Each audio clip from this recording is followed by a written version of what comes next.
Hello mga mama, at ito na naman maglalaba na naman ang inyong mama. At ito nga guys, nagulat ako at ang agang dumating ng aking asawa at nagpapaalam nga na nasasama daw siya sa Subic. 2 araw daw sila doon. At sabi ko, bakit ikaw? Masakit pa nga kako yung tiyan mo, hindi ka pa masyadong galing. Sa katigasan talaga ng ulo ng aming papa, ayan, talagang sumama siya. Hindi mo talaga siya mapipigilan kapag ginusto niya.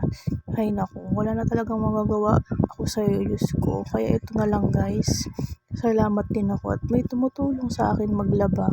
Ito nga, hindi ko sila hinahayaan na maging tamad. Sobrang hingi ng bunganga ko guys, kakaturo sa kanila kung paano kumilos, kung paano magsampay, paano maglaba, tulungan kung kaya magtulungan. Hindi pwedeng puro ako lang kasi minsan napapagod din ako. Kaya sa mga kapitbahay ko, kung halimbawa man na araw-araw ko nag-iingay, pasensya na po kayo kasi talagang tinuturuan ko lang ng ayos yung mga anak ko.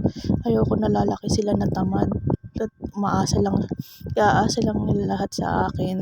Kaya ayan si ate, ilang taon na siya, 5 years old na siya, kahit pa paano minsan siya nagkukusa, ate tulungan kita, o kaya ginawa ni ate niya, ayan, sige akyat ka, ikaw tiga akyat, ikaw tiga sampay sa taas at ako naman tiga sampay dito. O diba guys, nakakatuwa rin naman, kaya ganyan sila matutulungan. At nga kahit paano ito, naglalampaso na rin ako kasi tapos na akong magkusot at sila lahat ng sampayin ay nasa labas na.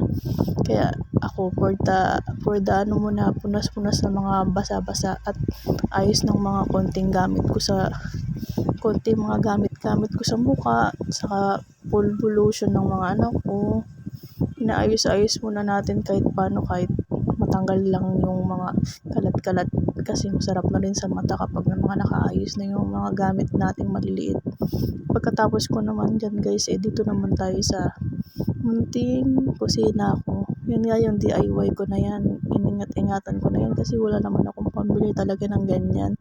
Kaya hanggang DIY lang tayo, kaya dapat lagi nating linisin at saka alagaan kasi wala talaga tayong pambili guys. Kaya ayan, pagkatapos ko magligpit guys, tupi-tupi muna ako. Inilipat ko naman yung mga damit ng mga bulilit ko dito sa medyo malaki-laking karton. Puro karton nga lang talaga yung damitan namin kasi wala pa tayong pambili ng Durabox guys. Hanggang karton lang muna talaga tayo. Ang daming gastusin kaya hindi ko na naisisingit talaga yung pagbili ng Durabox. At saka kasi minsan hindi na namin madala, sayang lang diba, kaya nadadala na akong bumili ng gamit.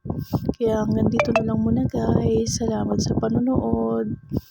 Bye bye.